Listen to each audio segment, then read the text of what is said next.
there's a lot of static. If folks can turn their mics off when they're not speaking, that would be really helpful. Thank you.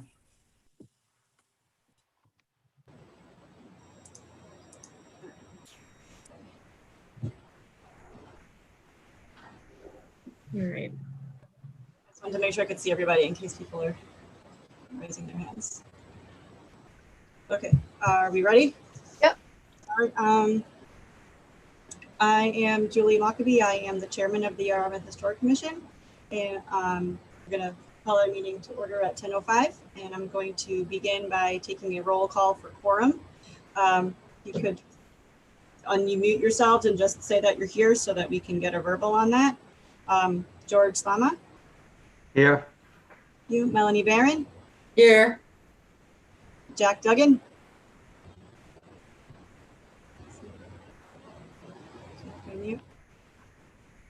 Okay, nice, thumbs up. Kathy Heislip. Here. Bob Kelly. Here. Beverly Bashan. Here. Bob Heislip. Here. And Dean Lawrence. I'm here. Okay, also with us is Karen Green and Grace Rogers, as well as the representatives for the River Street. We've got Barry Goffrin, Helen Goffrin, and Gordon. And there's one other person on my list. I just can't see their whole name. So we have a quorum present. I'm going to call the meeting to order, and I'm going to ask the moderator to explain how our remote participation will work before we proceed. Right. As a precautionary measure to reduce the spread of the coronavirus, all town buildings are closed to the public, and the October 8th, 2020 Historical Commission meeting will be held by remote participation. My name is Grace Rogers, and I'm the Office Administrator for the Yarmouth Historic Commission, and will be serving as moderator for this virtual meeting. Although no in-person attendance will be permitted, every effort will be made to ensure that the public can adequately access and participate in the proceedings. Persons who would like to view or listen to this meeting while in progress may do so by watching via this virtual meeting or dialing into the number provided on the meeting notice. We will also post a recording of this meeting on the Town of Yarmouth website as soon as we are able to. Please be patient as we work to overcome any technological challenges with the virtual meeting. For all meetings, to reduce confusion during the meeting, all audience participants of the virtual meeting enter the meeting muted. Participants will be unmuted when called upon to speak by the chair or moderator. If you are not speaking, please mute yourself to avoid unnecessary background noise. All votes must be roll call votes. After a motion is made and there is a second, the chair will ask for a roll call vote. For applicants and presenters will be made temporary panelists in order to share their screens while giving their presentation. All presenters and speakers need to identify themselves by first and last name and affiliation when speaking. Non-presenting applicants can use the raise hand button or press *9 on their phone to identify themselves to the chair. The moderator will unmute applicants when they're called upon to speak. For public participation, comments or questions from the public will be taken at the discretion of the chair. Members of the public may speak by selecting the raise hand button, waiting for the chair to call on them to speak. If you are dialed in and the phone number, please press *9 on your phone to indicate that you would like to comment. Members of the public recognized by the chair are asked to identify themselves by first and last name and affiliation for the public record, and then provide their comment each time that they speak. I am now handing the meeting back to the chair. Thank you, Grace. Thank you. Okay, so our first order of business today will be to discuss the 115 River Street demolition request. And there are two different things that we need to discuss today. First being the demo delay, and then the second being the substantial, if there are substantial alterations proposed in the plans. So our first thing we need to talk about basically is if, since this is we're just discussing the demo delay, we need to know if the building is significant or not. We've all been out to it for the site visit. I'm hoping everybody received their packet with the information on the updated plans.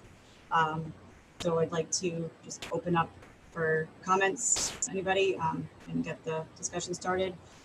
Perhaps we should start with Gordon if he wants to discuss the new plans that he submitted. And then after we hear what he's going to explain to us, then we can all discuss. So Gordon, to recognize you. Thank you, Julie. I want to first say that when I discussed this with Grace that this is a work in progress. Um, I had a tight deadline on this from when I sat down with the Gogrins, and they just saw this last night. And I didn't have a chance. I finished this at 8 o'clock, and it's just 2 elevations, trying to see whether or not I wanted to put something before the committee to see if we were on the right track, and they kind of explained what we're doing here, or what we're trying to do. The garage I put on there, but that's still not finished. Um, I still want to do some more work to that. I think that needs a little bit of change. But what I'm trying to find out from the committee is based on the conversations that we had on the site, so that we understand fully, I think, from both sides what we're trying to accomplish here, and what we can do, and what there will be pushback on.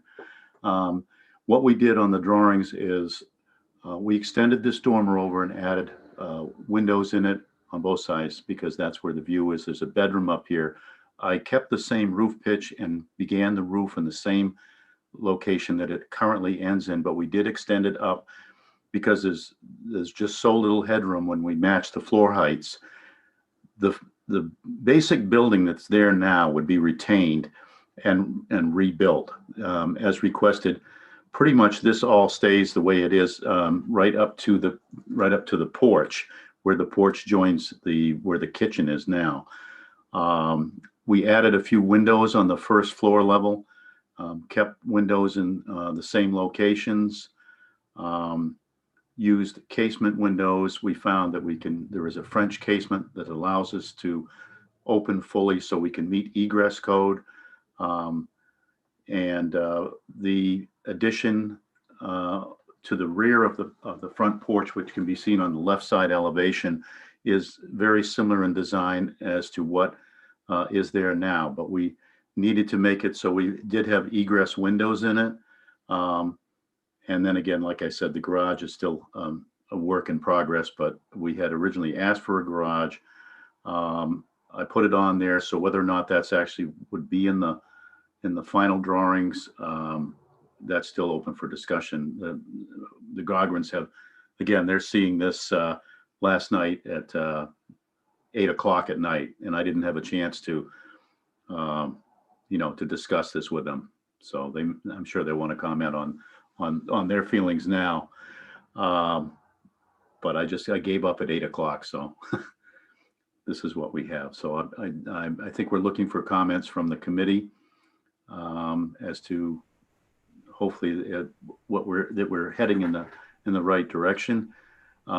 Again, we are keeping this section, which we had originally asked to demolish, and rebuilding it, raising it up. It has to go up to meet the flood code. Also, I showed a brick veneer foundation instead of the stone, as was suggested. We did add the triangular windows that Helen would like to have here. The grill pattern may change in this. She had indicated she may want a different grill pattern, but again, I'm trying to cover all the bases. Helen, if you're online and can speak, you may want to talk to some of that as well. Thank you, Gordon. Helen Arbery, did you want to comment? Good morning. This is Helen. Hello, everybody. Thank you for meeting. We basically, we want to work with town. We love the house as it is. We want to make it a full-time home. So we want to work with you, and, we're open. We just kind of don't know where to start, which is why we invited you out and kind of trying to get ahead of it. Like, we want to do, like right now, this push button lighting, that it's 3-season, not 4-season. So again, we want to work with you. We want to raise it out of the floodplain, update the electrical, everything, put a heating system in there, the plumbing, all of the above kind of type of thing. So like Gordon's trying to walk between the two of us, you guys and the Goffrins. So he's doing a good job. And like, we didn't really see this last night. It was my understanding we weren't going to add the garage, but basically what I just want to say is we're open. We want to work with the town. We love working with Gordon, and we're open. We would, it's a beautiful spot. We love the area. We just want to get it out of the floodplain so that it's preserved for hundreds of years to come, basically. Right now, it's kind of sitting in the dirt. So we want to raise it up and just make it so that it's gonna be preserved for, you know, many years to come, kind of type of thing. So we're open. We want to hear what you want us to do. We want to keep the same feel. I personally love the roof lines. We just want to invite, like, the outside so beautiful. We want to kind of feel that a little bit on the inside too, while still retaining the feel of the historic value of the property. And we kind of like being in Yarmouth where there's all different little, you know, aspects to all the architecture and whatnot. So we, again, want to honor that and make it so it's 4 season and going forward for 100 more years, if not more. And the other thing too, Thank you. we had, I'm in Walpole now. We lost power last night. So I'm at like a local coffee shop. So I may or may not lose power going forward, but Barry should be good and Gordon should be good if I do lose you. Okay, perfect. Thank you. Thank you. So what I would like to do, we also, since we were at our site visit the last, Sarah Cordiff there, and as promised, she's provided us with a memo based on the things that we've discussed at the house. So before we do any deliberating or talking about it further, I'd like to turn it over to her, see if she could just go over the things that she's maybe seeing in this new plan and kind of go over the memo. Sarah? Sure. Hello. Thanks for inviting me. Sarah Korjeff, Preservation Specialist with the Cape Cod Commission. And I hope you all had a chance to take a look at the memorandum that I sent to you. Really, the purpose of it is advisory. It's for your consideration as you're making any determinations as a board. And I'll just walk through it briefly. I began with just a brief discussion of the building's designation and significance, acknowledging that it's a contributing building within the South Yarmouth National Register Historic District. But really the main focus of the memo is on identifying what are the character defining historic features in the building that really are the reason why it's included in the National Register Historic District as a contributing property. So I've identified that the original building form, which is really 2 parts, it's the main or larger mass, which is the gable front portion with the main entry facing the street, and then the side L, which has a lower roof form and with a side gable, and that's covered by the porch. That sort of 2-part original massing, we believe that both of those parts were constructed circa 1836.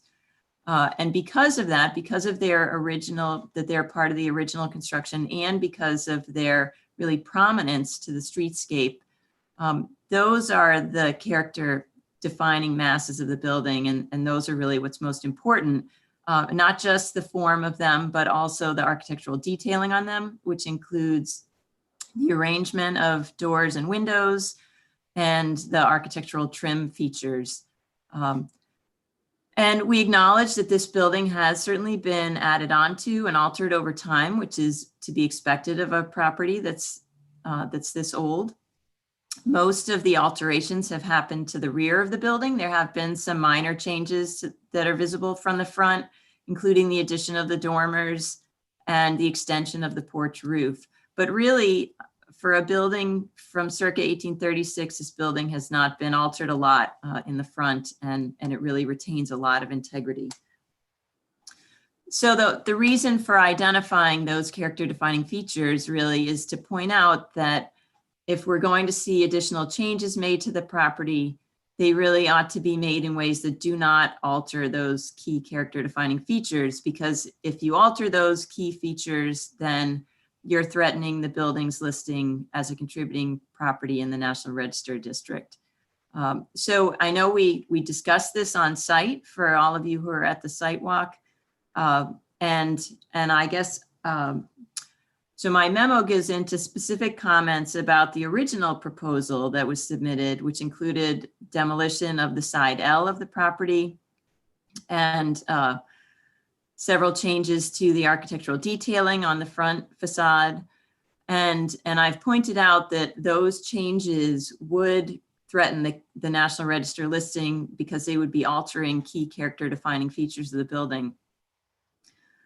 I will say that I did have a chance to look briefly at the plans that, that Gordon just reviewed. And it's clear to me that the applicant and their designer have responded to this original memo and to the conversations that we had on the site, and that they're trying hard to come up with a design that would not alter the key character defining features of the building. Obviously, as they've presented, it's a work in progress, so we're not looking at a final set of plans. So you don't have a sort of a new set of plans to actually make a decision on. But my personal opinion is that the majority of what they're proposing is a vast improvement over the original plans that you saw. They are now proposing to retain that side L and its original roof configuration.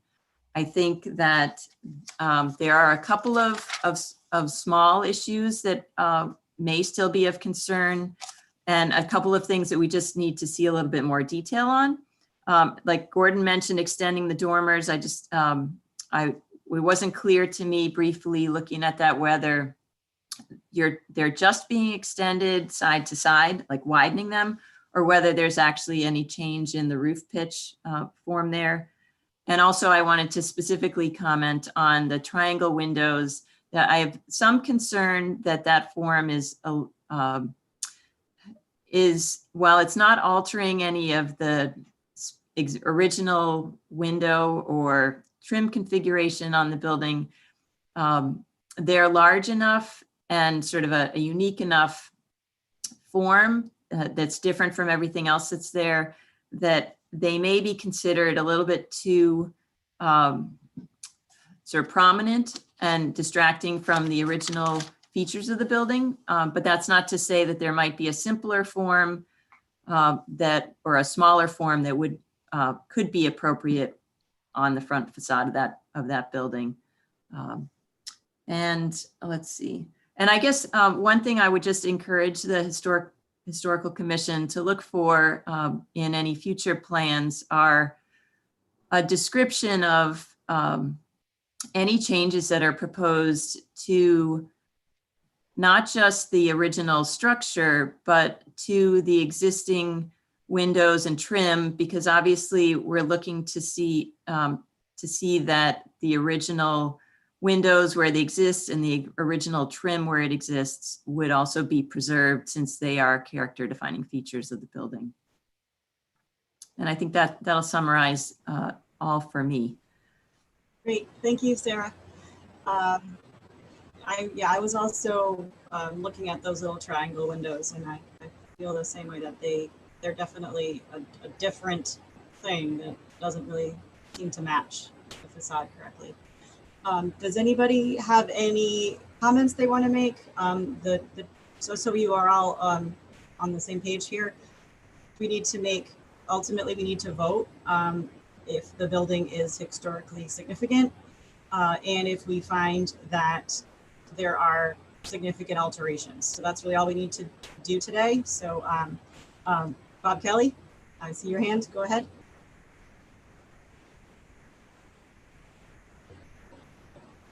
Okay. So I wanted to make a comment about the windows. There is a classic look to this style house with small rectangular windows on the ends. A good example of this is 87 Pleasant Street. There is a house that has that window configuration on the top with the two small windows on the side, which is indicative of the time. And there are a number of houses in South Yarmouth with that window configuration.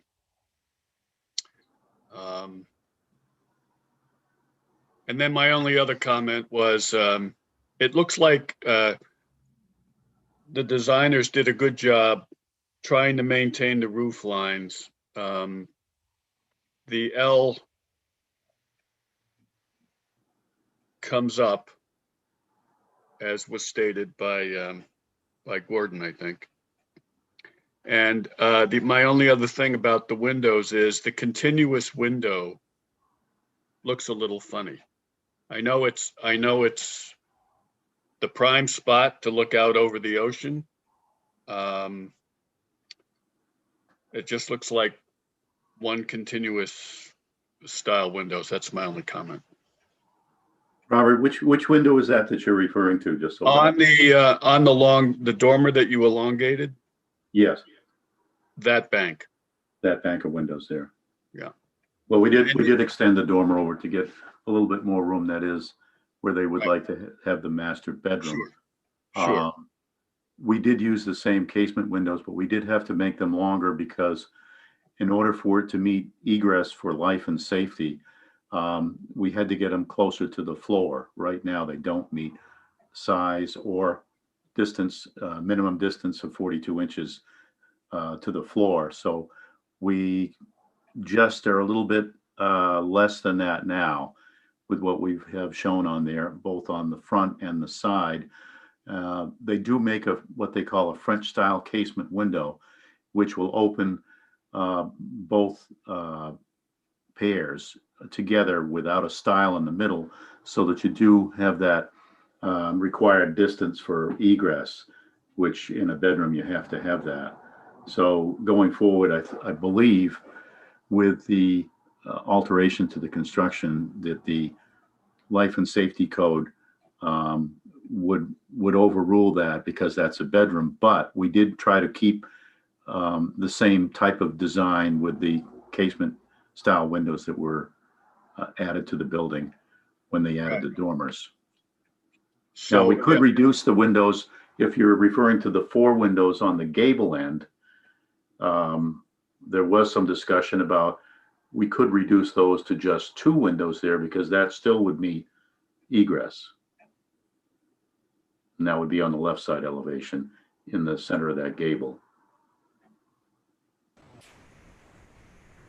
I actually had a question on the original house, the L underneath the porch overhang.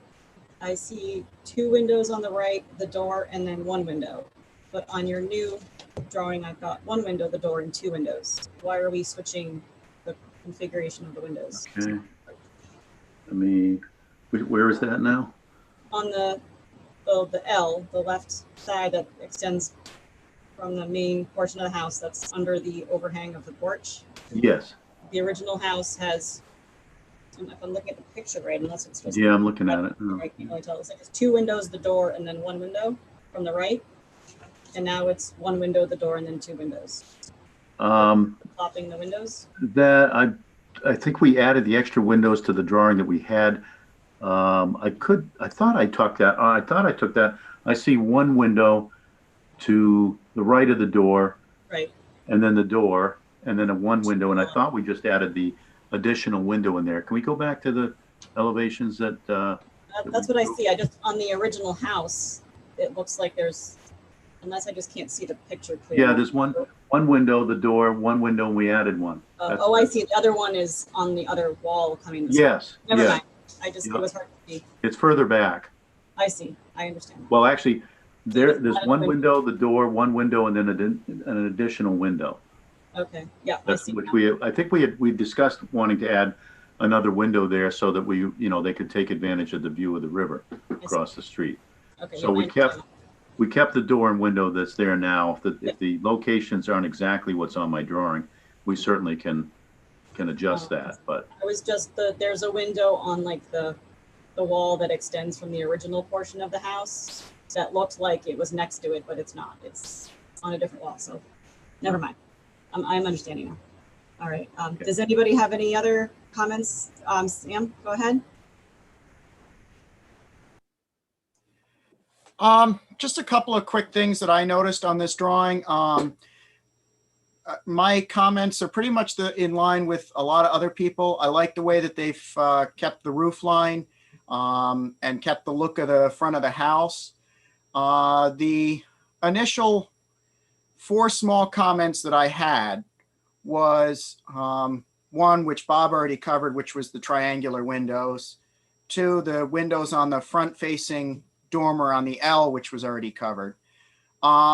So my question is, on the original plan for the house and in the original L, there is a fireplace with a chimney that protrudes through the roof. You can see it on the top left-hand photo, that one. Nope, there you go. Your mouse is right on it. I understand that you guys are probably going to have to take that fireplace out in order to put the other window in that you have in your front elevation. Would it be possible to put a fake chimney back in the same location to keep that look the same, even though it may not lead down to an actual fireplace? I believe it's possible. We do frequently add false chimneys. They can be framed and then covered with a shaved brick, which is using real brick, which it could be flashed and look just like a real chimney. I mean, because I it think is that using would, real brick. in my own opinion, I think that would add to the original look of the house that you have in your new elevation. Even though it wouldn't be a functional chimney, I think that would help in the look. And the other comment I had was the garage roof line. Yeah, we're working. That's a work in progress. Yeah, I understand that because you had said that. I'm just wondering if you could see from the front elevation, because I don't see it in the front elevation, whether the garage roof would be prominent behind the L. You would see the garage just a little bit behind that. And as I said, I was working on this late, and I made some adjustments to the height of the roof. But after looking at it, I think what I would do, and again, this is subject to discussion with the Gogrins, obviously it's their house, is I had a thought, whereas I would lower the plate line down equal to the plate line of the I don't have a pointer, so I can't show where it is, but the line of the eave height, reduce the windows from 3 to 2, and then do dormers on the garage, very similar to the other L, so that we'd have some continuity to it if we go forward with the garage at all at this point. But that was a thought that I had that would make it more tie in better. But I was kind of running out of time, and I did want to have something to show the committee to get a sense as if we were heading in the right direction, and saying that, we still have, obviously the Gogrins need some more time to weigh in on this. And I think I did get enough in front of the committee, so we got a sense that we are hopefully headed in the right direction with some adjustments. So My one last comment or question to you or to the committee is, on the left side elevation, I can see that you've extended the dormer on the house towards the back, which I'm assuming is to connect it with what would be the master bedroom. yes, the dormer. Where are you referring to now? Just so so I'm looking at the front, the left side elevation, and it looks like you've extended the dormer back beyond where the chimney is on the left side elevation. Put your mouse on the chimney. Then the line right to the left of it. That's correct. And that's for headroom purposes. And actually it allows us to return that dormer roof to the other roof so that they wrap around for headroom. My question is, would the dormers on the right side elevation also be extended after, or would those remain the same the way they are? The dormers on the side on the right side, which you do not have on the drawing. That was our intention. We wanted to connect those because the bathrooms for the upstairs were in that section, and often on older houses, dormers are extended, for more additional room as houses. Talking about on the other side of the house. No, I understand. That's what I meant. Okay. On the other side of the house, I know what you're talking about. On the right side, the north-facing side. That's correct. That's what I'm referring to. So that dormer right now, there's 2 separate dormers, and in the center of that, there's a gap, quite a large gap, where they have there's some built-in dressers into the wall there. And that space with a configuration, we would be changing the configuration because of the bedrooms upstairs. We're hoping to put in a back-to-back bathroom in that area, and we do need the ceiling height. So we're hoping to connect those dormers together so that we could, get that additional room. And the dormers were added sometime. I don't know if you're aware. Perhaps you can tell me.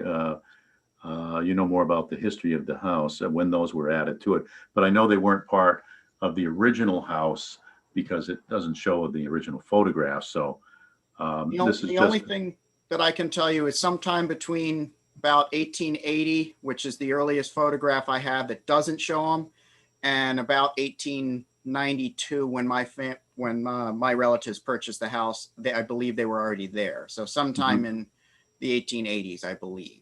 Yeah, the detailing looks similar to the original house with the trim and the moldings and so forth. So, but we were just hoping to actually, again, we would duplicate that and keep the moldings wherever they are not in poor condition, and where they are in poor condition, we would just replace the same profile to continue the same look. So that's what we were hoping to do. I think that just about answers questions I had for you. Okay, thank you, Sam. Melanie, go ahead.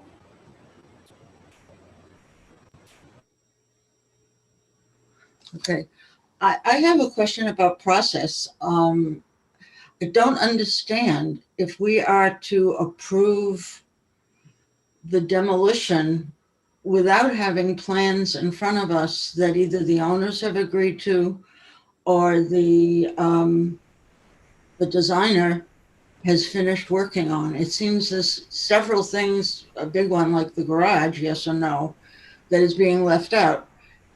Are we, as the commission, are we in need of the final drawings before the answer is yes or no?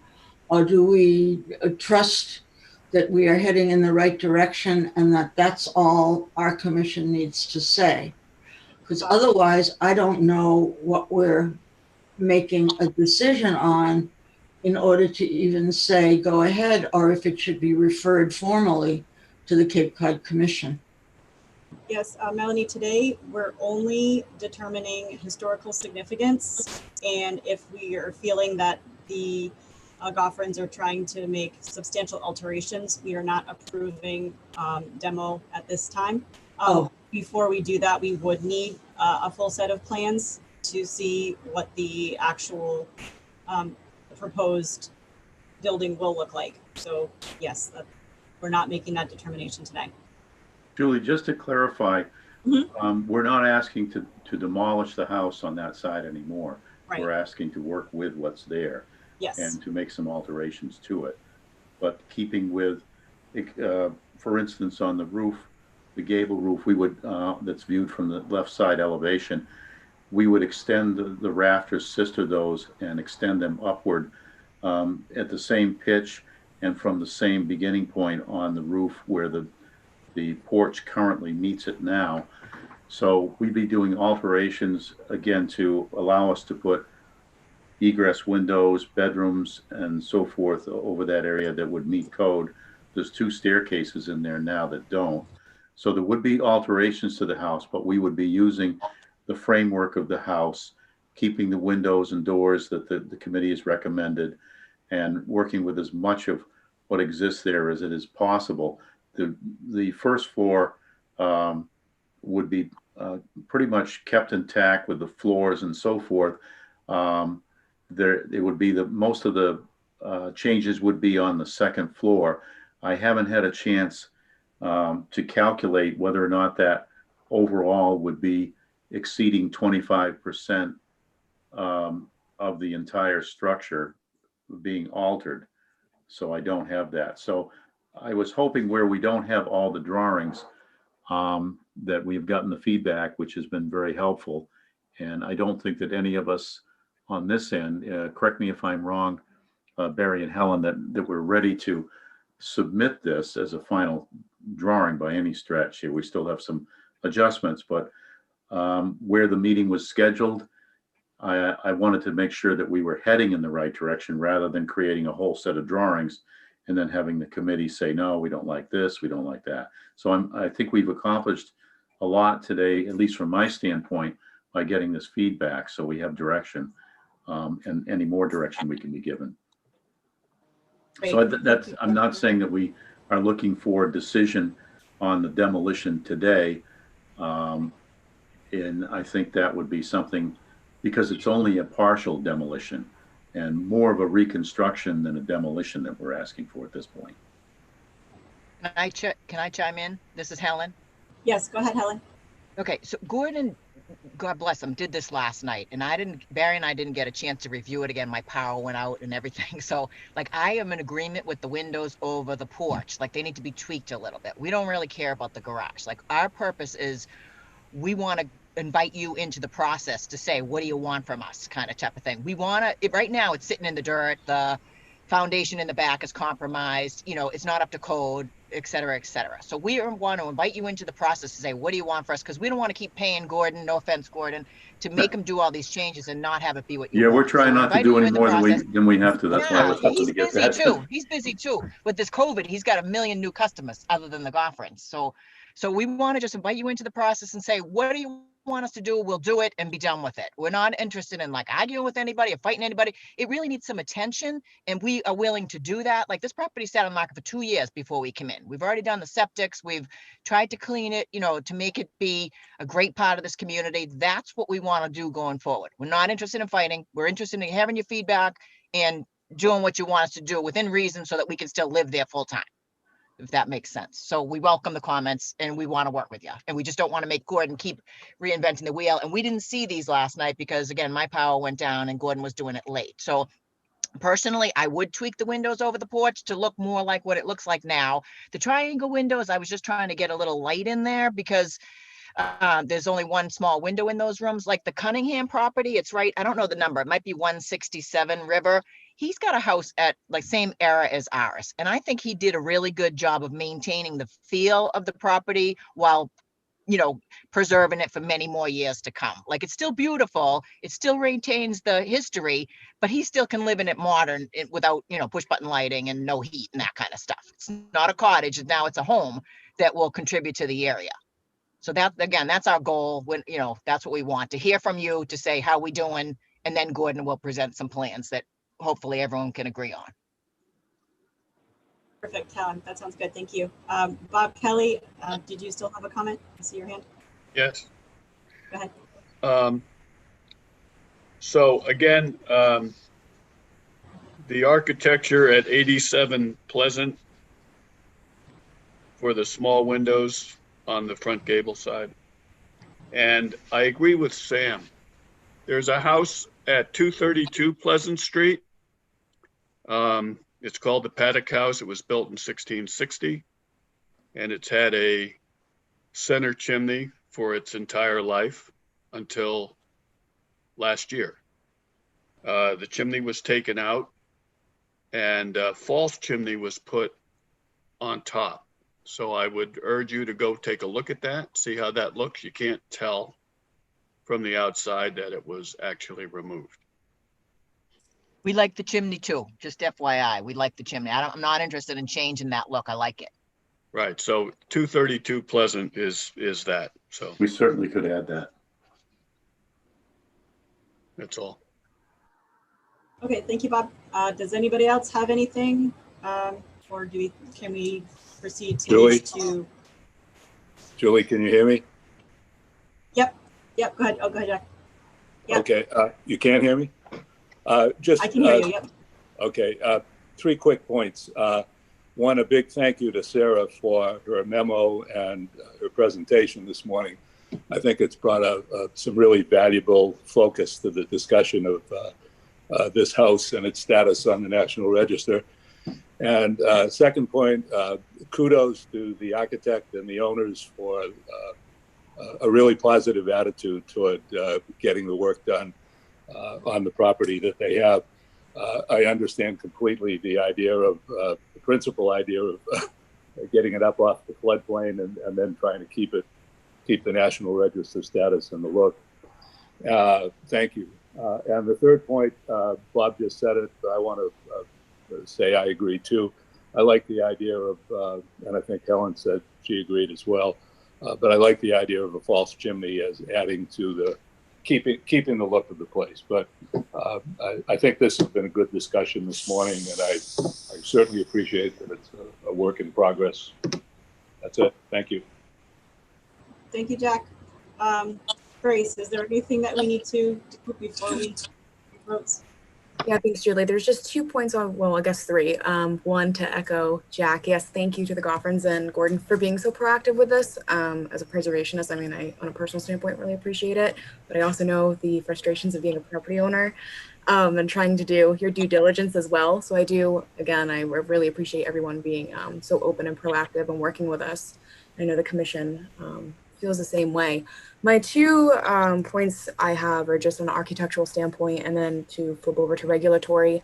I think just to make a blanket comment just for everybody's understanding with architectural significance and a historic setting. It's very easy when, and I know it can become very frustrating when designing something, to adding little things like triangle windows, casement windows, etc., can change the look and feel of a property, especially when it's like, for example, this is a Greek revival building, and little things like that might seem trivial, but on an architectural historic standpoint, they're not. It's something that, as Sarah spoke to earlier, when you have defining features as such, can completely put a building out of its time period, believe it or not. So if there's any questions on that standpoint, I can understand, because it can become frustrating in the designing process. So again, thank you. And then for a regulatory standpoint, just for everybody to know, I have just one concern to staff on the back end of processing of if we continuously look at something like this and then we feel comfortable with it. My concern, just for the applicant's own time and for the agent's time, is that if we finally come to an agreement about something, if they end up going to building and something doesn't meet code, that could change the style and potentially the design of the building for different reasons, just on a regulatory standpoint. So my only concern is that we all become agreeable on something, and then it goes to building, and then building doesn't agree with something, and then it would have to be bounced back to us, which is a lot of time and energy, and in my opinion, added frustration, which I think that we could find a way to avoid. But that's just a comment that I want the commission to be aware of as well. Grace, we're trying to address that as we do the design. That's with the windows and stuff. So I agree. What we want to present is something that would meet code as well, so that we wouldn't have that adjustment later. And this is Karen Green. Just and Gordon, I know you know Mark Grills, our building commissioner, but I'm sure he'd be happy to review a set of plans for your ideas, just to bounce ideas before the Goffrins go further through additional expense of engineering and yeah, we have floor plans, and we're developing that as we go along. And I certainly could sit down when we have a more finalized design and run through the code issues that might arise from this, and making sure, because I think the way that building is constructed, there's some issues, some things that we don't know as to how, what type of floor joists, or whether they're 2x8s or 2x6s. A lot of the older buildings, the rafters were way far apart, don't even come anywhere near meeting code. So in order to meet snow loads and so forth, a lot of times what we do on the older buildings is either sister the rafters or add additional rafters in there, keeping the existing, but sistering those so that we bring it up to code, so that the floors are not, there's not an over deflection on the floors and so forth. So a lot of that can be done when it's lifted, and from underneath. The sills may or may not be in good shape. There's a number of things, as you know, in an older building. Once you start taking it apart, you find what may look good on the outside, covered up by trim, may not be so nice when you get into it. A lot of times the ants and carpenter ants can get in there, and powder post beetle and so forth can do a number on the older buildings. So we won't really know what we're dealing with, but it's something that we certainly would before doing anything like replacing any parts and pieces. That is certainly something that could be. I've worked with Sarah before on that, and bring her into the fold if that's something the committee decides they want to do, so that those parts and pieces could be reviewed instead of just replaced out of hand. Thank you. Julie, if you don't mind, I want to make sure that Gordon and the Goffrins are good with the different comments that have been made by the committee. And Grace, chime in. Just the big notes that I have heard are the chimney, the triangle windows, and then the front windows. And Bob Kelly, I'm not so clear on the comments, but I'm guessing the design folks heard your comments better than me. But is the primary concern about the front elevation and the two small windows becoming more of a bank of windows, and on the latest set with the division between the bank?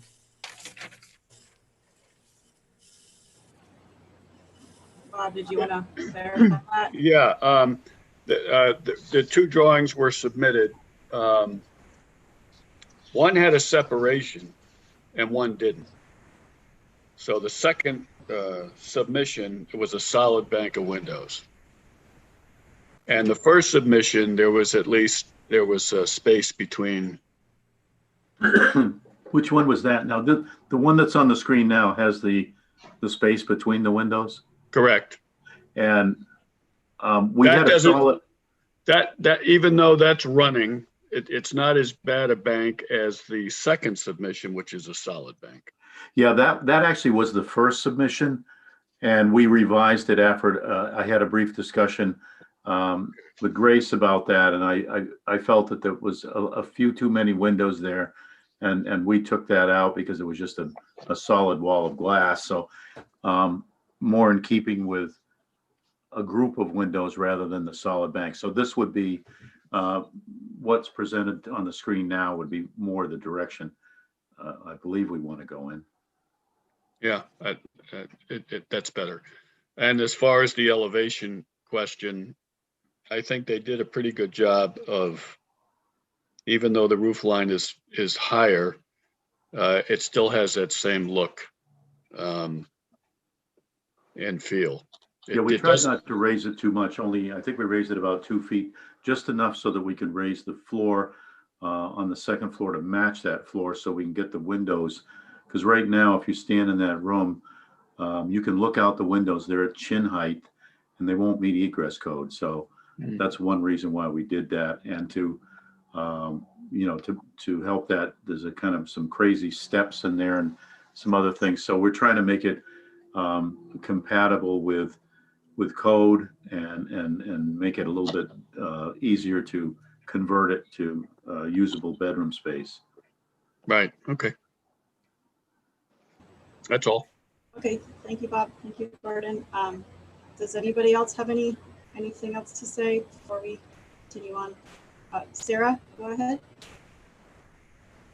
Thank you, Julie. I just wanted to comment, some of the comments that have come out in Gordon's describing in more detail what's shown in these elevations make it clear that that actually there may be some changes being made to the structural form of the side L, and that would not be consistent with my earlier comments about preserving the character defining features of the building.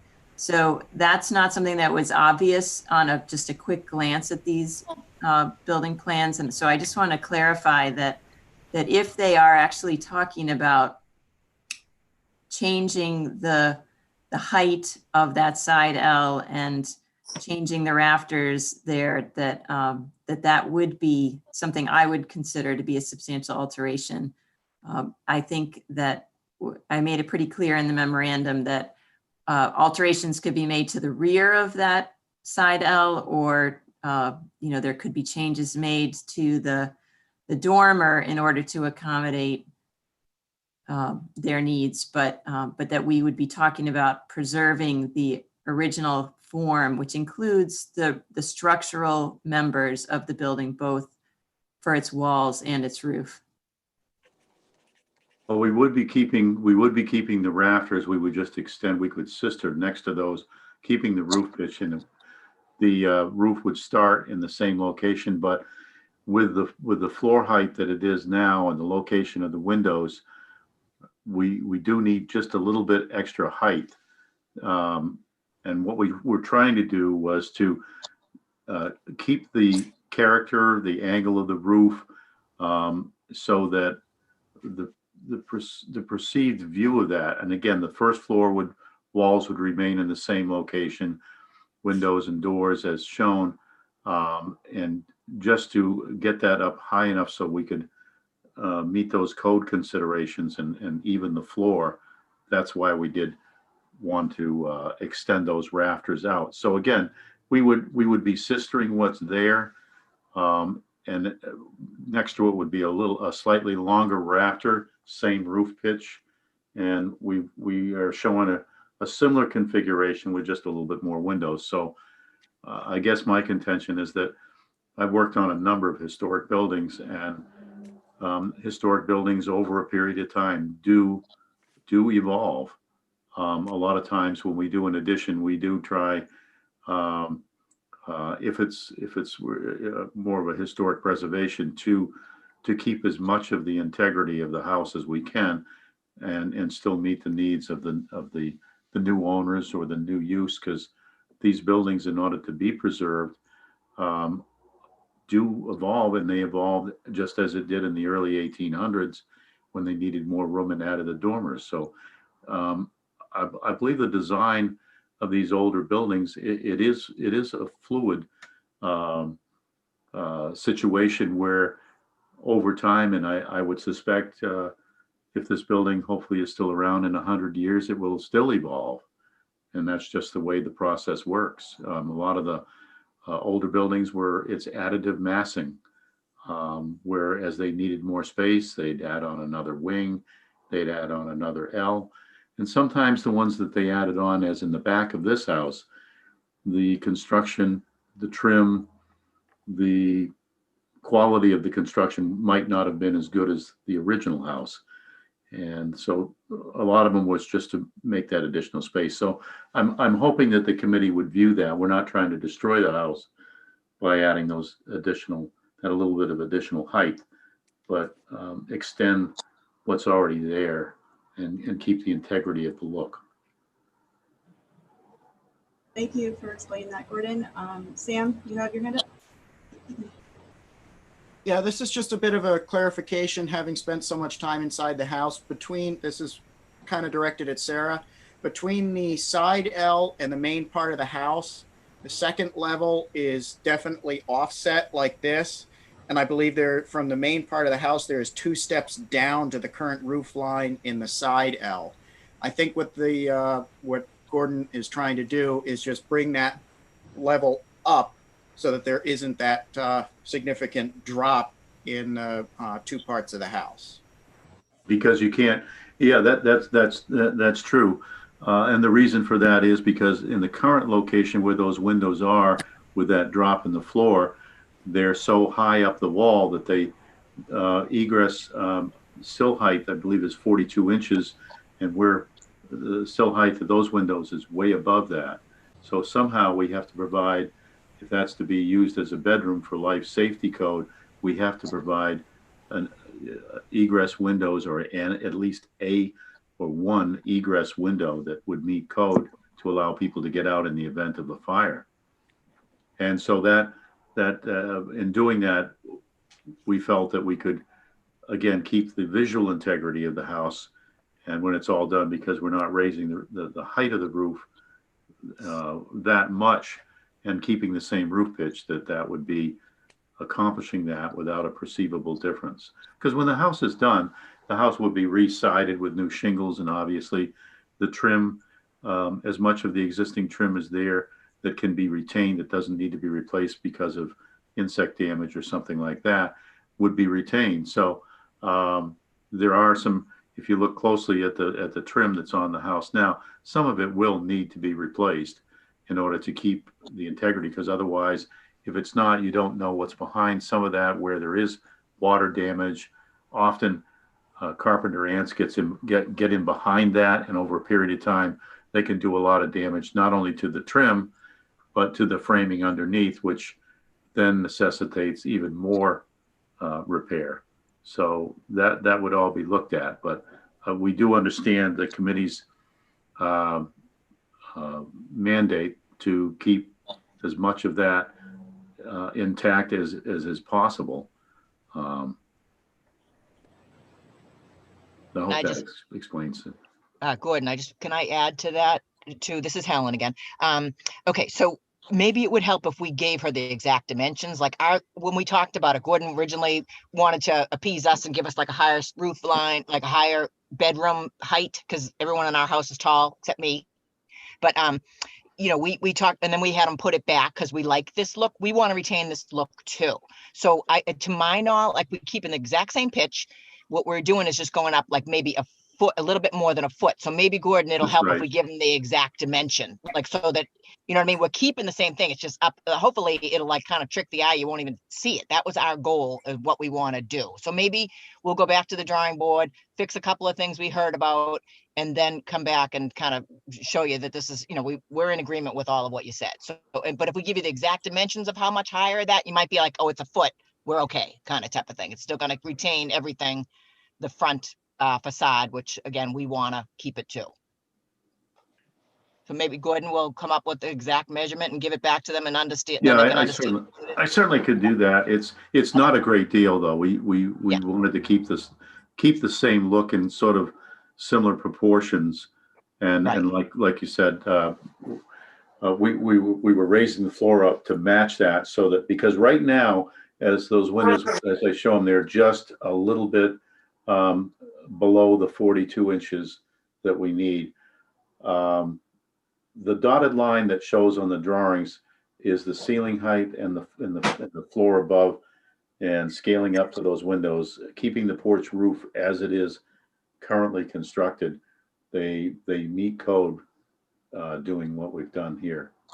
Well, Gordon, the line that you put there is the new floor. Like currently, like Sam said, it steps down there right now. That's correct. Like you're trying to make it continuous. Floor. Yeah, I showed the new floor. That's correct. Yeah. So right now, the existing floor steps down like almost 2 feet, like Sam said. So it's kind of funky. But yeah, that's why we wanted to add. I don't even know if they're code risers either. They're fairly steep risers, but you're right. That does step down. On the original, and I believe the committee has it, the existing conditions drawings, that can be seen on there for comparison, and you can see. I believe I had the dotted line of the floor showing that transition there. Yeah. At least showing it there. Yeah, I can't. It's kind of small on my screen, but yeah, I think you're right.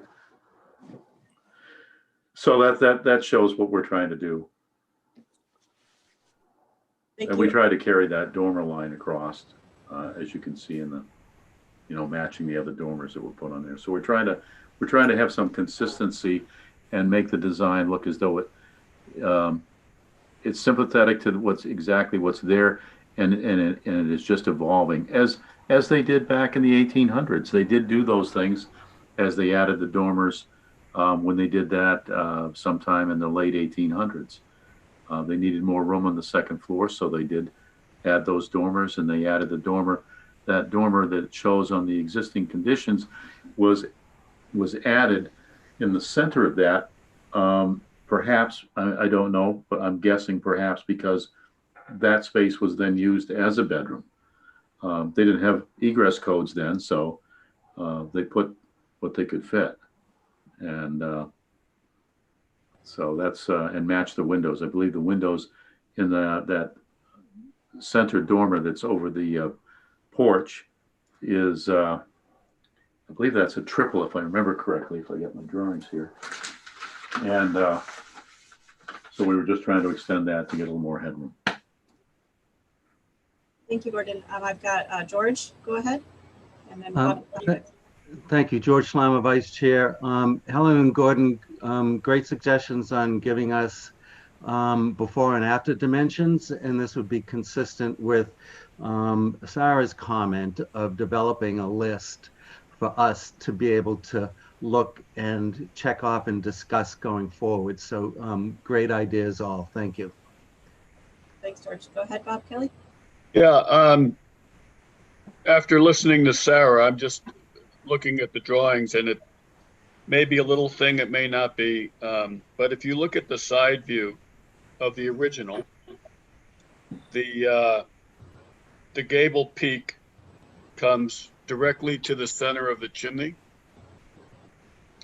And in the enhanced drawing, it is to the left of the chimney. So is it possible to raise, if you're going to raise it, can you raise it on the same line? Well, the reason for that is that it is, as I said, it's an extension of the rafters, and it begins in the same place. So when it goes to get the additional height, it goes a little bit further back, so that we didn't alter anything on the angle of the roof rafters. We would have to make the roof steeper, which would really change the look of that, to have that meet in the center and get the same height. Because right now it's I believe it's 11. I think it's an 11 pitch. Yeah. And we wanted to kind of retain the existing pitch, and that's why it goes back beyond. Doesn't center on that other chimney that we're showing. Now, I think, to be perfectly honest, in my drawings here where we showed those chimneys, I believe we added those chimneys. I think we added those in there. So I'm not sure. I'd have to look at let me see yeah, we're back to that. Yeah, that chimney there. So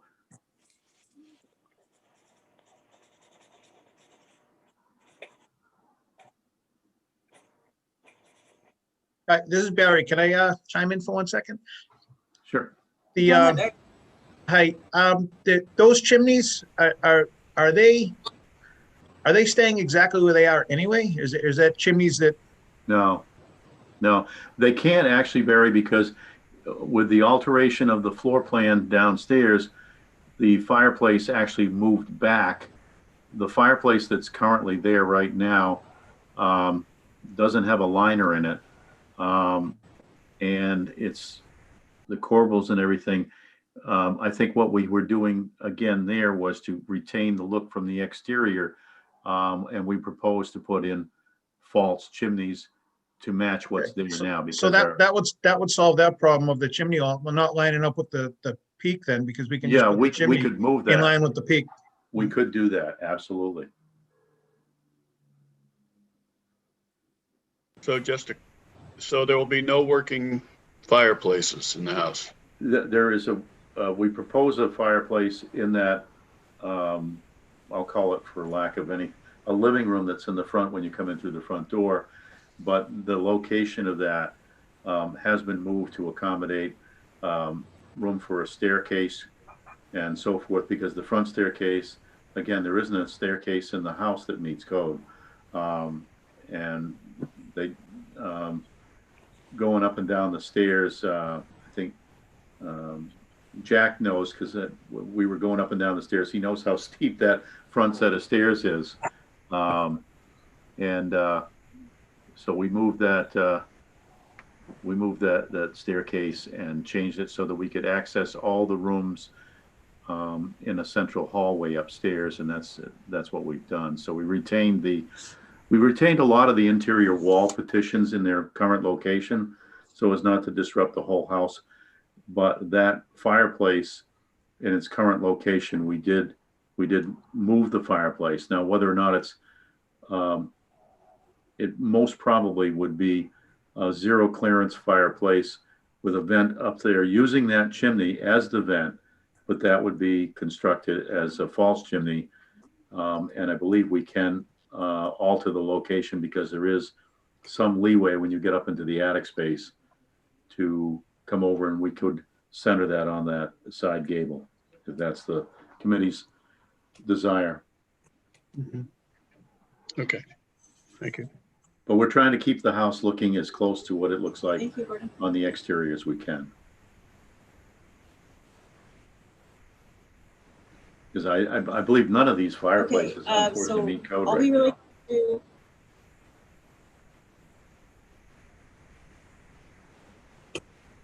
Very good. The two things that we need to do, we need to take a vote on the historical significance of the house. So does anybody want to make a motion?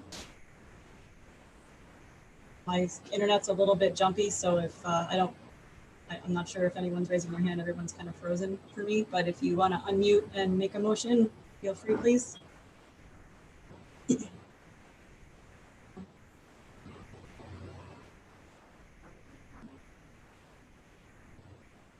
Anybody hear me? I'm a little jumpy on my end. Julie, George has his hand up.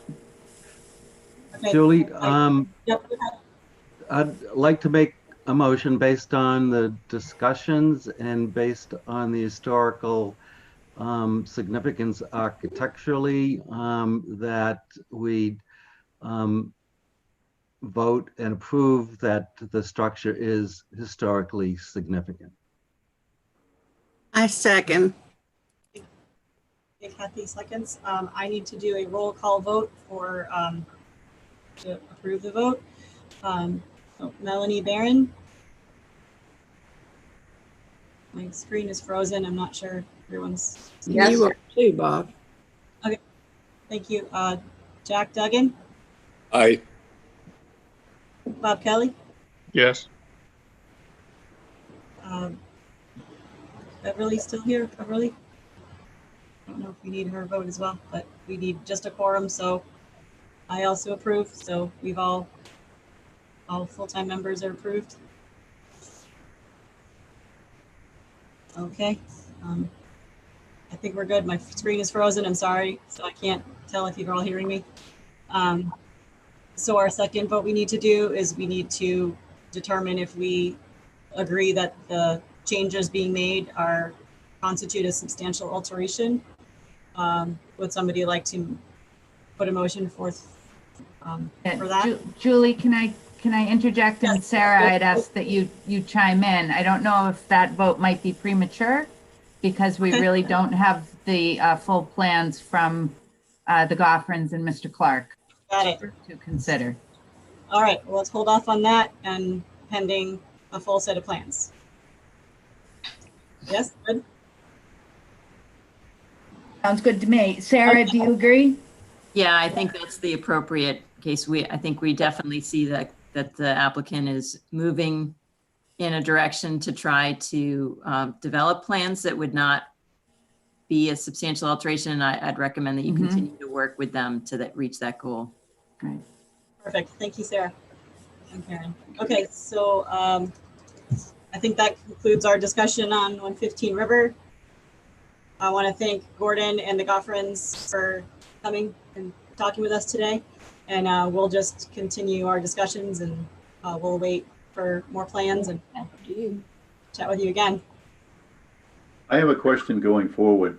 Yes. What is the process at this point? So as we develop the revised plans, do we just submit those and then is there a set hearing date, or would you schedule one based on the fact that we've submitted the additional plan information? How does that work? Karen? Yeah, so Gordon, what I'd suggest is you and the Goffrins kind of go, put your heads together and put together plans that you really want the commission to consider and perhaps take action on, or perhaps better said, not take action on. You want to demonstrate, I think, whether, I think the committee, the historic committee, needs to consider with whatever it is you're going to propose, whether or not it's a substantial alteration. If they consider it a substantial alteration, that's when a referral to the Cape Cod Commission would be made. If they, I think, and I want to echo everyone's comments, I think you've made great progress. And if the committee doesn't feel it's a substantial alteration, then you would move ahead with the permitting just at the local level. I think that George mentioned a list of changes. I want to echo that comment as well. I think that what would be most helpful would be kind of accompanying the set of plans, might be something like a narrative describing what it is you're proposing, just so that nothing gets forgotten, and I think you could use the notes from this meeting as a starting point. I don't know if that makes sense to the committee. Jack Duggan's waving his hand.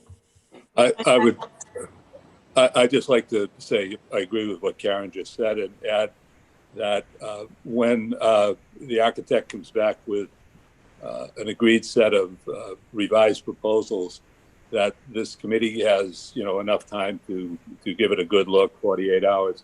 And I would, from my own standpoint, I would really appreciate it if those plans could also be shared with Sarah so that we get some reaction from her as well. Yeah, absolutely. Just I think to answer Gordon's question in fewer words, too, the Historic Commission is meeting. I'm looking at a calendar. They meet on a regular basis on the second and fourth Thursdays of the month.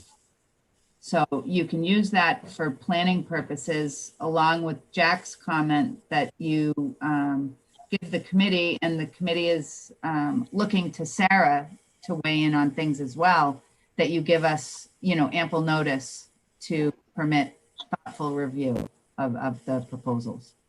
I have one other further question. There was at one point mentioned if an alteration did not exceed 25% of the existing structure. I don't know how much of this is, again, like I said, we're endeavoring to keep the first floor of this, and the alterations, other than some window changes in the dining area on the back, using the framing of the existing house, and then sistering where necessary for code, and altering the height of the dormers, both on the left side and the front, enough to get headroom there and to meet the egress code. Because both of those, if you notice, if you look at the existing elevations that you have on the screen now, and you look at the proposed, the bank of windows, and I've taken this similar approach to actually use the existing drawings and kept that plate height, and just again extended that roof up to meet the roof in the front to get that additional height, and lower the windows down. With the floor coming up, we can meet egress on those additional bedrooms on that side, on the left side, which is seen there. I wish I had a pointer that you could see, but if you go back and forth. So if that 25%, in other words, what we are planning, the alterations are basically on the second floor, and again, extending the dormer on the right-hand side. And there's probably a few window adjustments or additional windows added where we might have bathrooms and so forth. But that's essentially what we plan to, how I would have planned to approach this. Julie, could I ask through you to Sarah, kind of the Yes. question around the substantial alteration and how the 25% plays into that? Sure. Thank you again, Sarah Korjeff. The 25% question, first of all, applies to single family homes. There is there is an exemption from review by the Cape Cod Commission for single family homes if they're altering less than 25% of the gross floor area. So that's what this discussion is about. But there's no question that this property is altering more than 25%, because we're not just talking about an expansion of 25% of gross floor area or new gross floor area. We're actually talking about how much of the building is being renovated and rehabilitated. And this entire building is being elevated on a new foundation to address the flood zone and such. So essentially the entire square footage is being altered. So there's, it's not close to the 25% threshold. It will. Sarah, let me ask you this. So whether or not this is, whether or not the Cape Cod Commission gets involved or not, would that be determined because based on your assessment there, would it be based on whether or not we're proceeding in the right direction and can work with the local committee and you feel comfortable with that? Or does it automatically have to go to the Cape Cod Commission? Julie, okay if I answer that? Yes, go ahead, please. So there are two ways a project can come before the Cape Cod Commission. It could be a mandatory referral, which happens if a full demolition is proposed. Or it can be a mandatory referral if the local board determines a substantial alteration is proposed. So right now, given that you're not proposing a full demolition, this is a case where the Yarmouth Historical Commission needs to determine if the proposed plans are a substantial alteration. In other words, they're affecting the National Register status of the building by altering its character defining features. So if they determine that the proposed plans are a substantial alteration, the town must refer it to the Cape Cod Commission. So what we always recommend in cases like this is that the Historical Commission work with the property owners to the extent that they're flexible and try to devise a project that is not a substantial alteration. And that way you can continue at the local permitting process. You do not, and they're not required to refer it to the Cape Cod Commission. One further question. If it is referred to the Cape Cod Commission, what steps would be added to the process from a commission standpoint, and would the local committee still be involved? Sarah, go ahead. Thanks. So if it's referred to the Cape Cod Commission, then the applicant would have to submit a DRI application. There'd be a public hearing held. A subcommittee of the Cape Cod Commission would review the project. Certainly the first entity that the Cape Cod Commission subcommittee would turn to for opinions would be the Town Historical Commission. And their determination that a substantial alteration is part of the plans, that determination, which would actually trigger referral to the Cape Cod Commission, that would be an important position for them. And the subcommittee would then entertain any additional comments from the Historical Commission during the review process, but ultimately the Cape Cod Commission would be making a decision and would issue a decision that would get filed at the registry. Does the addition of a garage, does that have an impact on, because that's new construction, does that have an impact on the percentage, or is that just looked at that it needs to be a compatible structure if we come back and ask to add on that garage?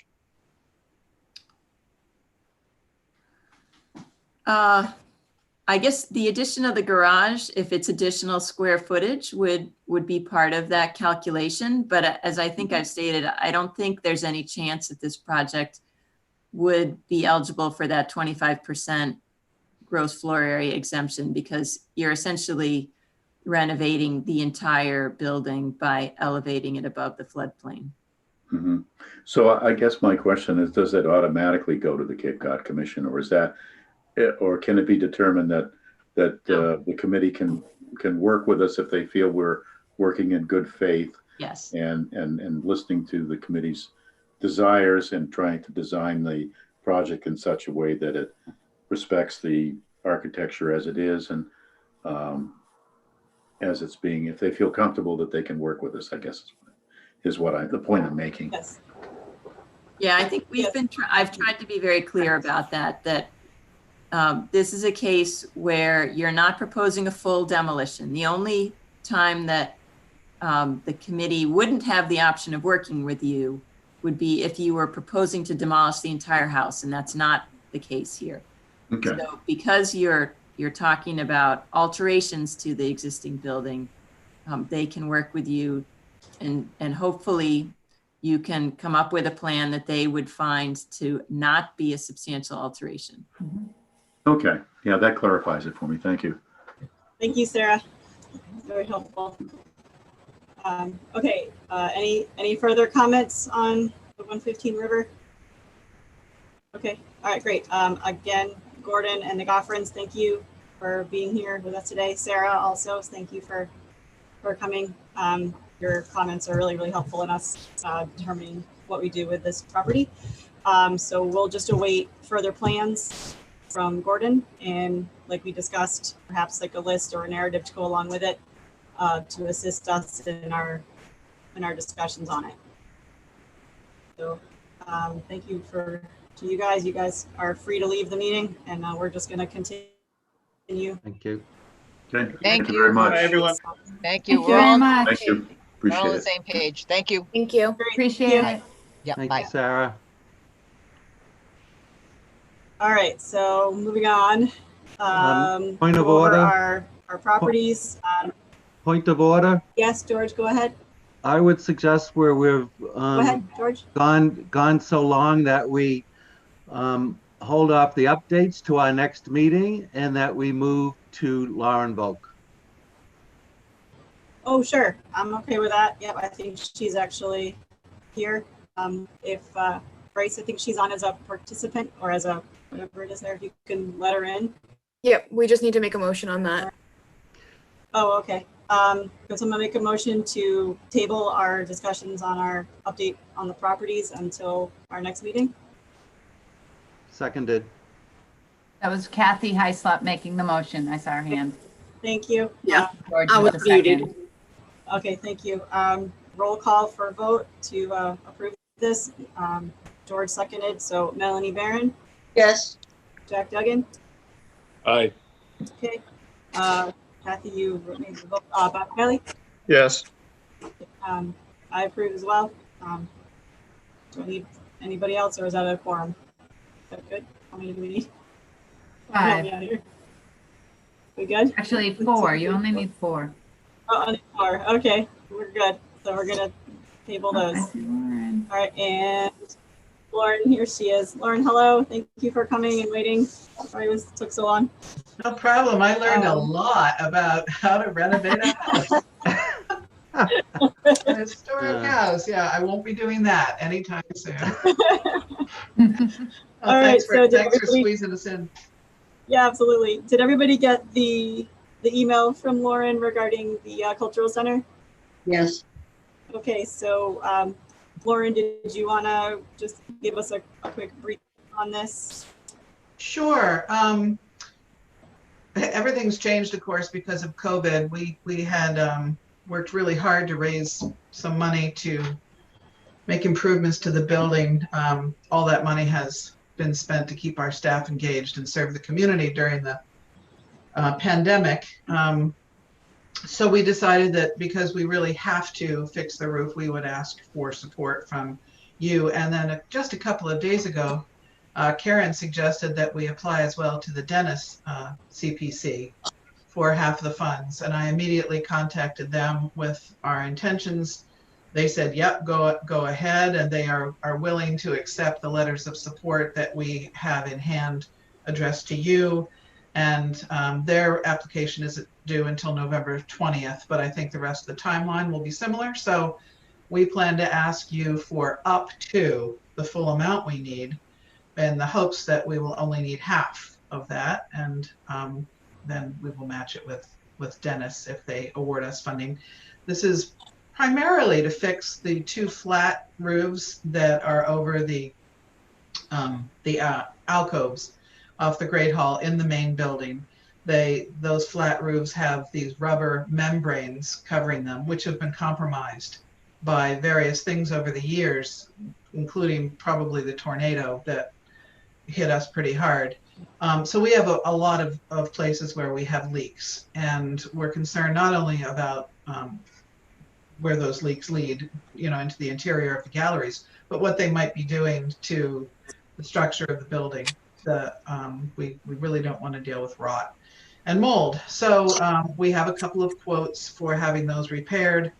And we also need 3 exterior doors replaced, 2 of which are really beyond repair. We've worked with them for years repairing them, and they need to be replaced. And the third, which is functional, but it is absolutely not in keeping with the historic aspects of the building. We think it was installed in the 1950s. It is a basic commercial storefront type of door. We don't know what the original door was like because every picture we have of it shows the door open. We have searched, I have spent days of my life I'll never get back trying to find a picture of the building in the front with the door closed. If anyone has one, we would love to see it. So we can only guess at what it might look like. But we have talked with Davenport about obtaining and installing a door that is close to what we imagine it would be like, was like as possible. But really, we're open to suggestion there.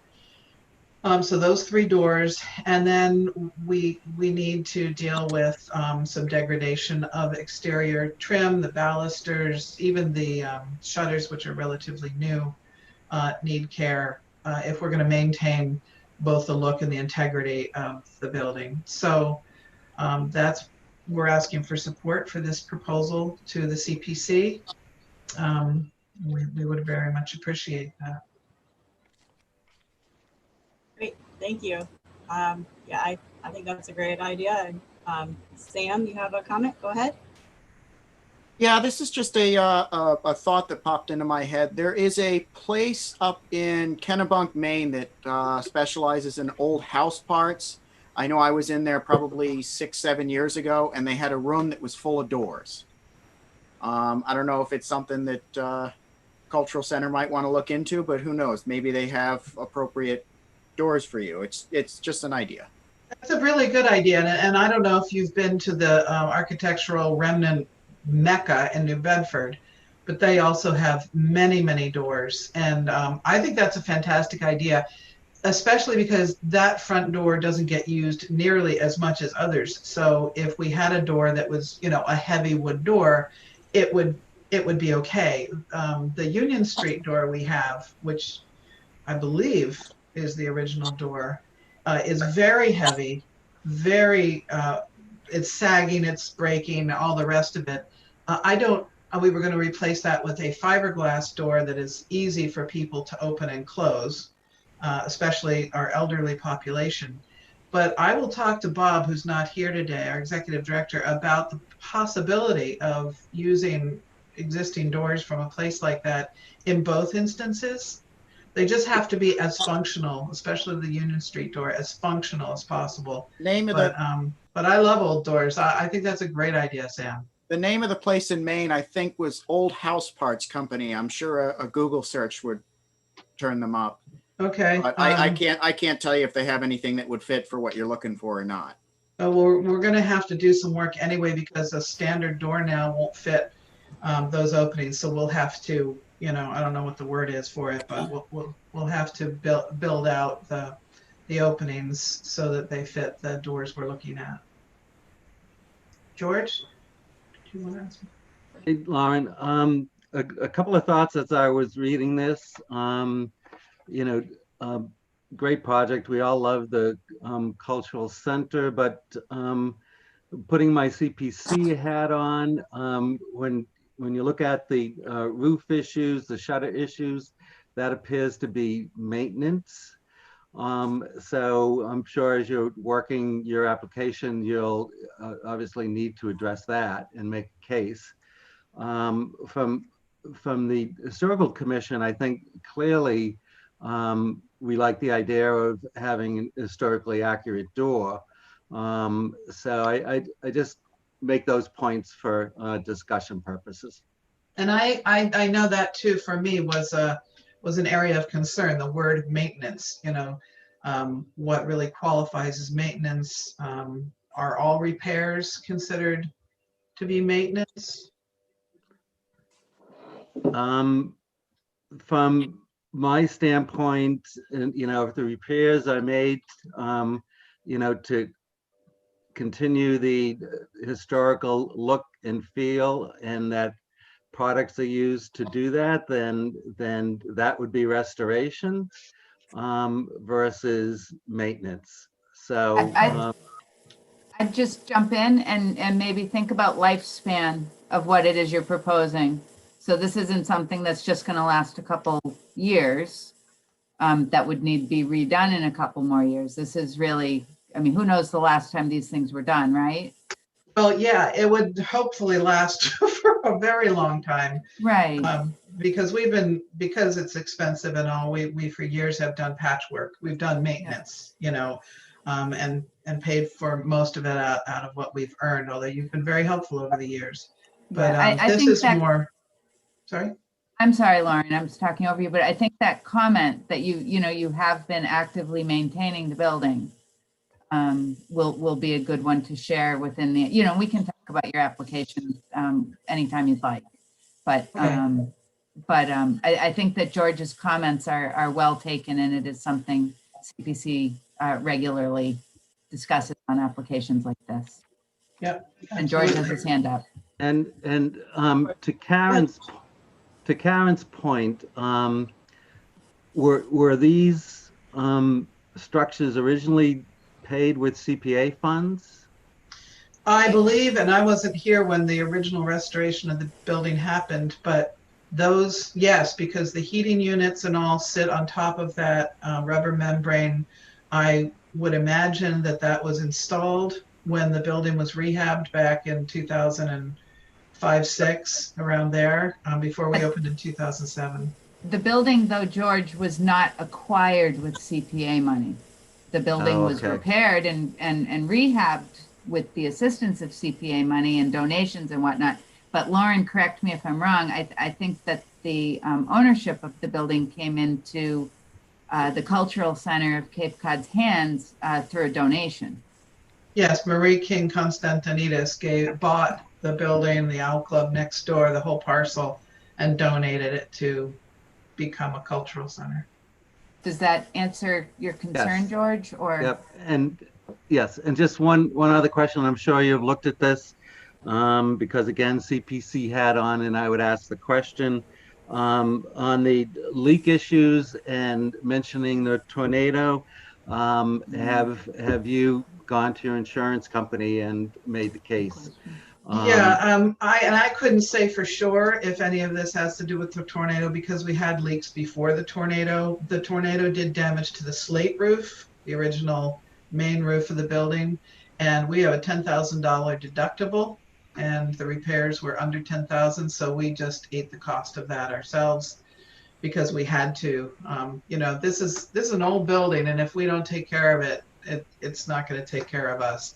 So, but I have a question. So, because the CPC funds, PA funds were not used to purchase the building, does that have some impact on a proposal for, this proposal?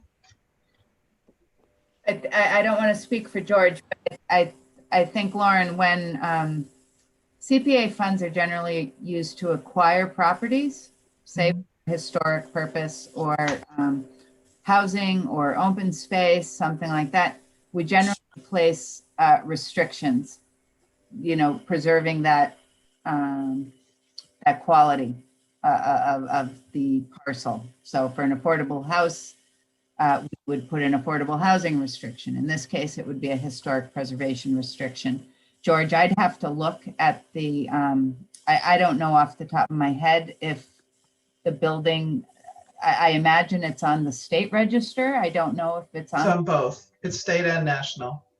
So I would suggest that it's got a lot of restrictions already that may meet the interests of the town in preserving that historic resource. Right. George, do you have anything else? Are you good? I'm good. Thank you. Okay, thank you. All right, so I think we're all on the same page that we would definitely be willing to write a letter to support this project. Would someone like to make a motion that we will draft a letter? My computer is again glitchy, so. Melanie's got her hand up. I make a motion, we write a letter of support. Okay, Mel. A second.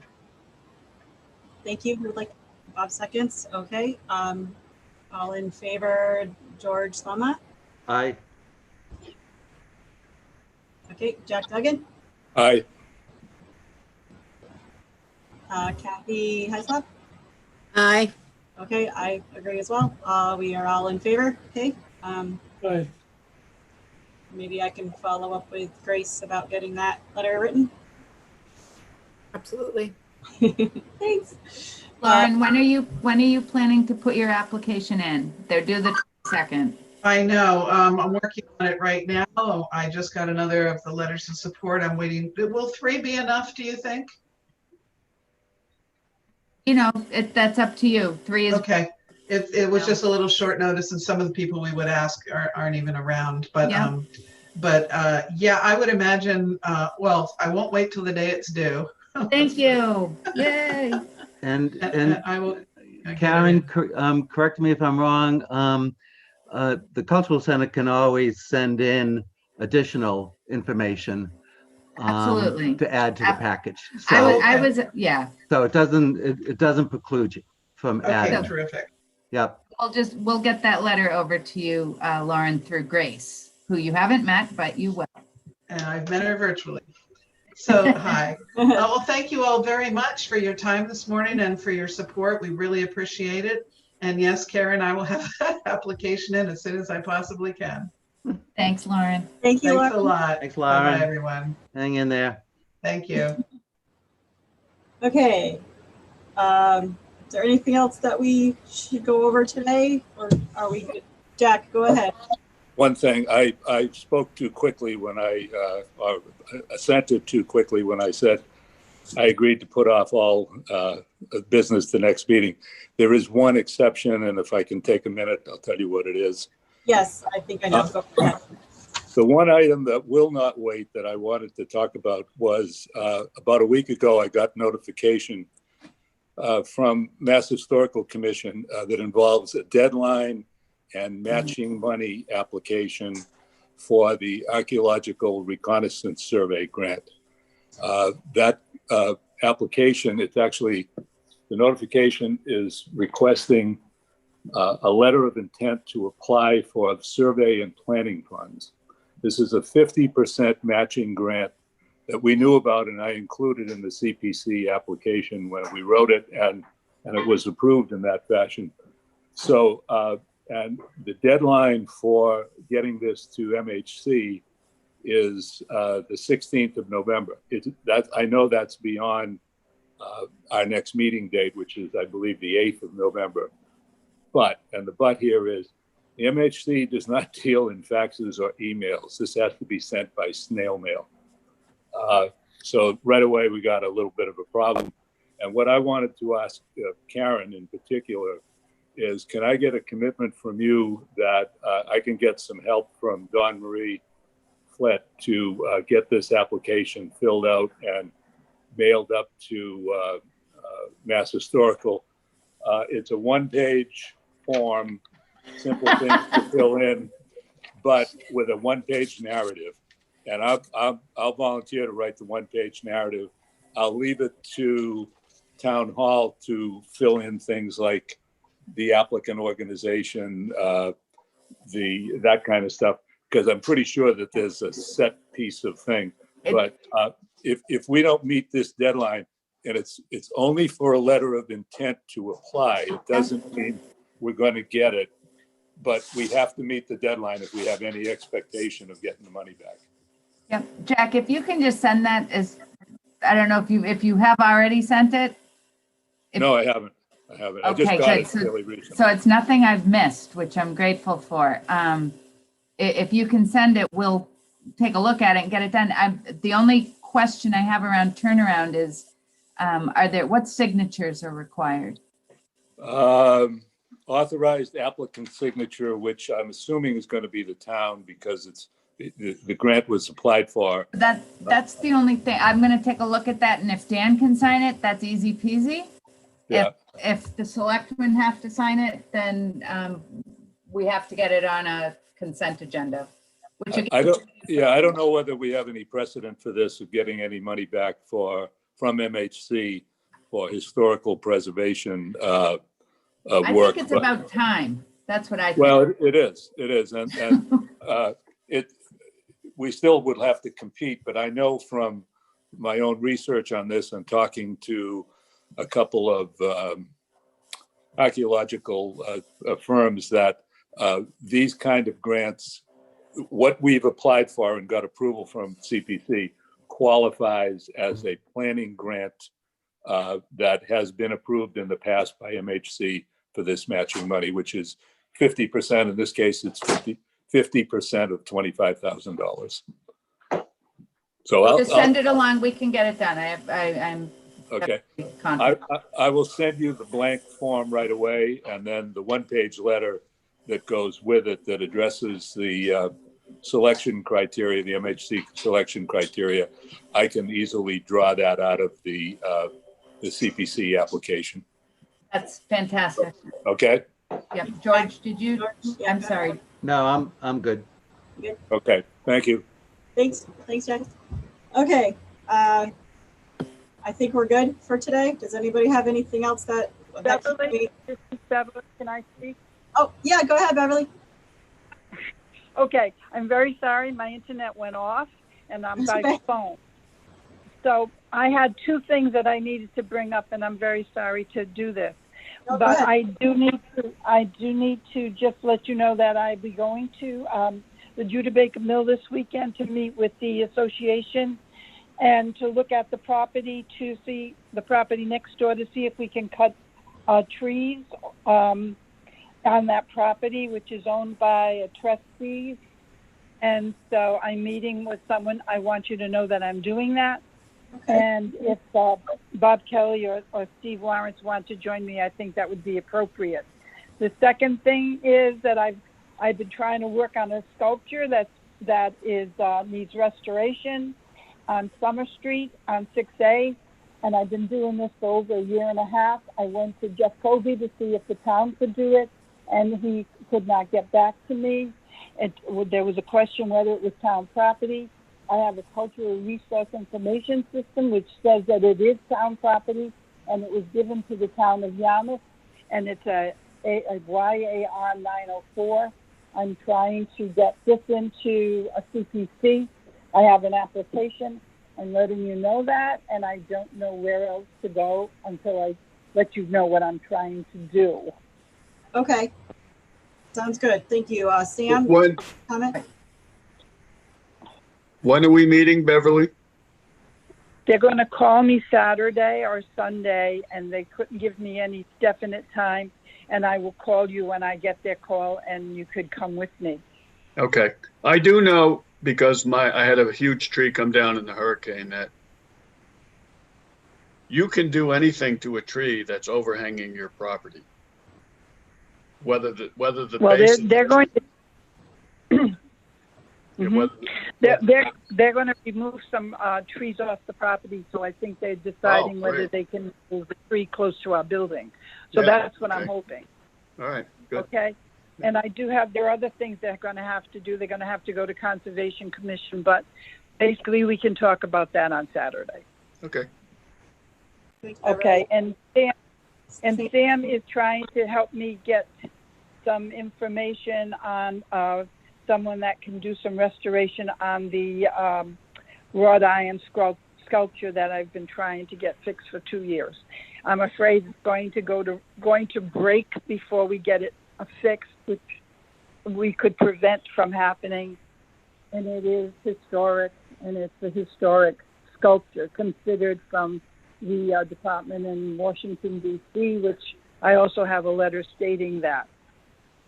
So, do I have to do anything other than let you know and then start the paperwork? I don't know. I think George had his hand up. Yeah, and so did Sam. Beverly, I'm happy to work on you with this from a CPC application standpoint. So, so maybe we can get together sometime and go take a look at the item. And but I'll work with you on the application. Okay, I think you've already talked to Sally Burnett about it, and Sally and I have been working on it for over a year and a half. Possibly with the soul mind may not remember, but we should get back together on it. Well, she remembered you, sweetie. Sam? Uh-oh. I know, I'm memorable. Liam, go ahead. Beverly, you Okay. sent me a message about that the other day. I meant to ask you, are you just having to have it cosmetically restored to make it look good? Or are you expecting to have this pump actually functioning? No pump functioning. It's the sculpture above the pump. Sculpture above the pump. Okay, so what Yes. are you looking to do? Basically have it repaired as needed and repainted? Yes. Okay, I have not had a chance to reach out to my cousin. Bob Kelly knows him.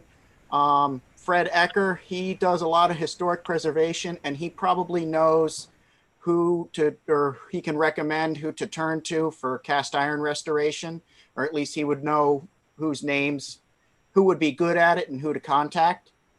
I don't know anybody personally, but I can ask him. Well, you can get me a phone number and I'll call him myself. I don't mind. Okay. So, you can just text me the phone number. That'll be All right. fine. Oh, thank you so much.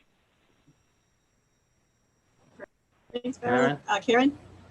I just make a suggestion because you do have a meeting scheduled, I think, for the 22nd, because you agreed to start meeting twice. The applications are due on the 22nd. It might be a good idea just to, for the committee to make a vote to, if you want to submit this under the Yarmouth Historic Commission's, kind of name, just make a motion to authorize Beverly to go forward and put the, because I don't think you're going to have a chance to review the application before it's actually submitted. I'm in favor of this. I don't know if that counts. Got it. Okay. Seconded. Someone like to make a motion? I think Sam Sorry, Sam had a motion and George had a second. Okay. Okay. I'm not sure if I can get a vote because my screen is frozen. So I don't know if someone could call. George, you want to jump in, take a roll call vote for Julie? Sure. Jack Duggan, You guys were breaking up. Can you tell me what the motion is again? Beverly,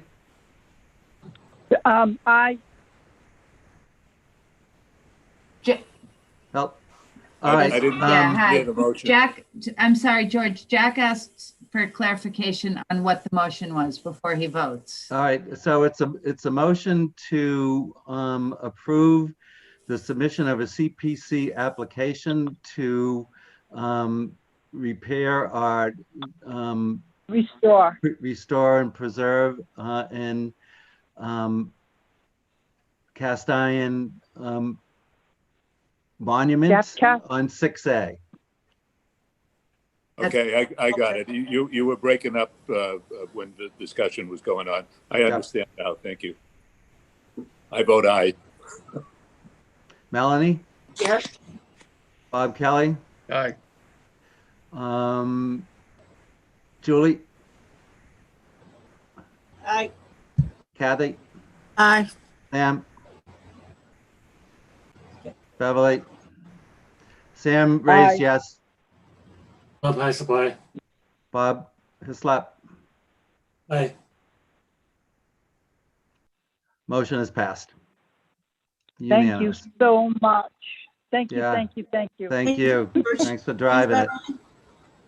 Beverly, I'll be in touch with you in a couple days. Okay, thank you, Jeff. Motion to adjourn. I second. Jack Duggan? Aye. Melanie? Yes. Kathy? Aye. Sam? Yes. Julie? Yes. Robert? Aye. Beverly? Aye. It's unanimous. We're done. Thank you, guys. Thank you, George. Great meeting. Everybody. See you in 2 weeks. All right. Stay safe.